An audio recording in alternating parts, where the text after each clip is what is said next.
We came back from the ultrasound into the doctor's office when we were making plans about delivery and everything. She was like, and the ultrasound tech thinks she found gender. Do you want to know? Yeah. We were like, yes. And that's when we found out that we have a little girl.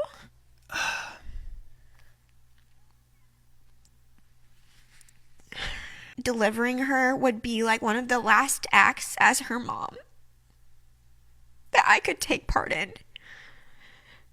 While that was hard, it was really not something I had to think super hard about. I will never forget walking into the hospital. I was just looking at my feet and I was just thinking, one more step, one more step, one more step. Because that's all I could do is like break up into the next right step, the next right step. And ever since then, I've been following that same path, just looking down and focusing, what's the next right step? What's the next right step? Because entering those doors, knowing what was going to happen just felt like such a big mountain to climb. But I knew that I could take one step at a time and go and do this thing. I needed my mom. I needed women. Yeah, I needed my mom too. And I'm so grateful that my mom was present. It was I'm so even grateful during my labor mom's when here. I saw my mom, I was like, "Oh, mom!" Like, you know, People like to dog on their husbands, but it's like it's not even that they aren't trying. It's like no, they I just think some of my physically anger. can't. I was feeling anger towards him because he doesn't know, and I'm like, "What do I expect him to do? Give birth?" Yeah, right. Exactly. They'll never be able to know. Yeah. And it's not to their detriment. It's just like it is what it is. Or like nursing, I was like, "You want to do this right now for a second here?" Like I was like, "You can't. You literally can't." She's like, "It's really important to work out when you're pregnant because some moms they're not in shape enough and they just get too tired when they're in labor and they have to have a C-section." That's a crazy claim. Wow. And I was That's like, a little crazy. "Yeah, those lazy moms." What if I said right there, I was like, "Yeah, I had a C-section. I couldn't quite cut it." Like, it's a little anticlimactic announcing the third time. I thought that was the second. Yeah, I'm like, you did it again. Yeah. You get one really fun one. And then, no, it's always a blessing. And it's like, it's always viewed the same once the baby arrives. It's just a pregnancy announcement. Even me right now being pregnant, I feel so annoying. Like, I'm like, just forget about this. Like, don't care to me. Like, I'm just like, just don't worry about me. Everything's fine. If you have to get rushed into an emergency C-section and you don't have an epidural, they have to put you under general anesthesia and you're asleep for the birth, which is extremely rare. But it is kind of playing to your decision of when you would get an epidural or not. I just really want to try again. And my doctors are very supportive. But then it's like, okay, now I have to be aware of these things. Every time I want to have a baby and push it out, I have to think about these risks. I think it'd be easier for me to accept, okay, my next baby will be C-section. But this time it felt like, oh, I think I can try things differently before to maybe try to have a different outcome. So I want to at least try. When people have like a dreamy birth experience, I feel myself being like, ugh. Like, that's so ugly. I never want to be that person. So I had to like acknowledge it in myself. I literally told Matt one day, I was like, the feeling was competitive. And I was like, that's because I associated the outcome of a birth with some type of personal achievement rather than it's like a medical thing that happens with you and your baby and your anatomy. So much of my pride was tied up in the outcome of how my baby exited my body. And I think when I acknowledged that in myself, I was like, okay, I can actually have freedom from this now. Like, you can have an amazing experience. Mine can look differently. And it's like, it's actually all fine. And it's not some like grade I'm going to get on a report card. When people have like a dreamy birth experience, I feel myself being like, ugh. Dang, I mean, That's because I associated the outcome of a birth with some type of personal achievement. I'm going for a VBAC. I just really want to try again. But then it's like, okay, now I have to be aware of these risks on my life or this baby's life. I needed my mom. I needed women. Yeah, I needed my mom too. I'm so Even grateful during my labor, mom's when I here. saw my mom, I was like, oh, mom. Like, you know. The way that I found out that you were pregnant. Oh, a funny story. My gosh, I just remember that. How did you know? I said, it says on the wall.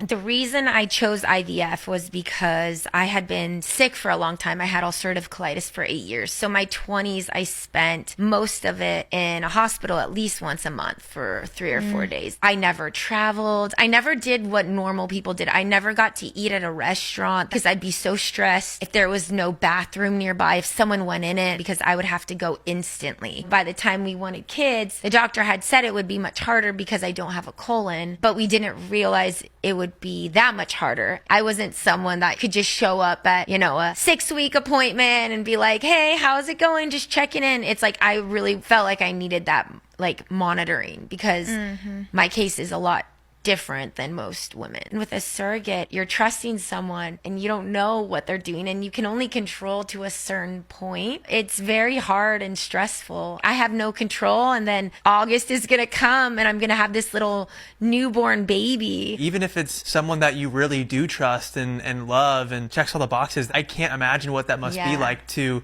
know that your baby is growing in someone else's body. That must be like a weird... It's vulnerable. Very vulnerable. And it is very, I guess weird is the word to describe it, when you go into an ultrasound and it's not your body that they're rubbing the cream on and you're watching. You want that surrogate to love your baby as well. She's carrying your child.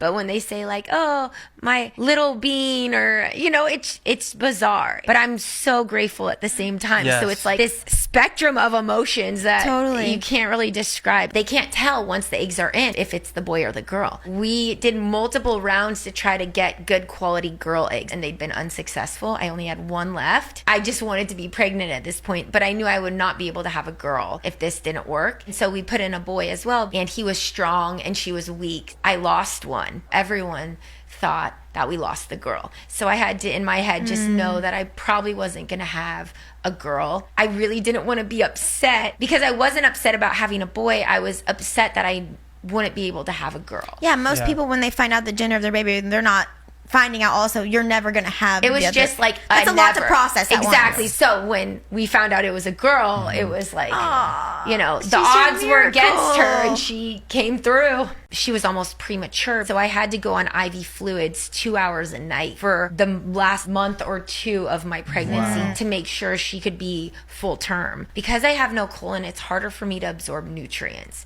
We knew that would already be the case with this one, but now I have a daughter. 2 hours now with nighttime routines and everything would be a lot to take away from her. And I felt like I would lose being a mom to her. On top of that, I am high risk with everything going on. So we just decided it would be the best option to have a surrogate. It was 10 years before he proposed. No way. And then 12 years before we got married. Why 10 years? Honestly, No rush. Yeah. I wasn't like the girl that was like, you better put a ring on it. My parents divorced like after 22 years. And so I always was like, I want to wait, because like you change a lot in your 20s. And I was nervous. We would change so much, especially because we weren't together for a lot of our relationship in the beginning, that it's like, what if we change and it doesn't work out? I was just so fearful of commitment, even though I was extremely committed. We're about to find out We're if Matt and pulling Abby this are out. pregnant. Wait, this is wet.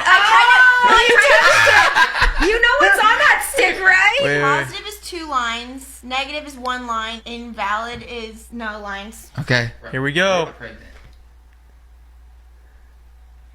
I think it's I can't invalid. see it. Wait, where's the line? I There's a can't tell- faint I'm line not- right here. There's a faint line. With a surrogate, you're trusting someone with your child, and you don't know what they're doing, and you can only control to a certain point. The second miscarriage hit us like at week 10.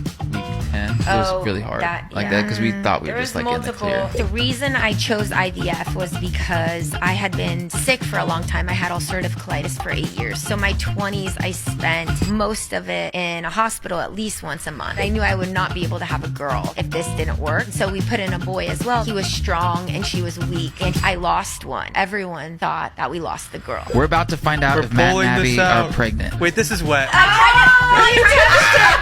You know what's on that stick, right? A couple days after our second, Jen's like, "Hey, I got an appointment scheduled for you for Dr. Cartman." You know, Here's your jock strap and Yeah. your frozen peas. Oh my god. and so I mean, it was for an assessment. So I'm like, okay, so like, You were like already done. Jen is like the ultimate pregnant mother. Ate so well, got so much sleep, never missed a pump, never missed a feed. I can understand why she doesn't want to be a host for another 19 or 20 months. She's like, Well, I always "Did my laugh. husband-" I lost so much hair during postpartum. I'm always like, "Oh, you want a third? Do you want to see the photo again where I look like Dory from Finding Nemo?" Because my hairline was that far back. And he goes, "Don't show me it.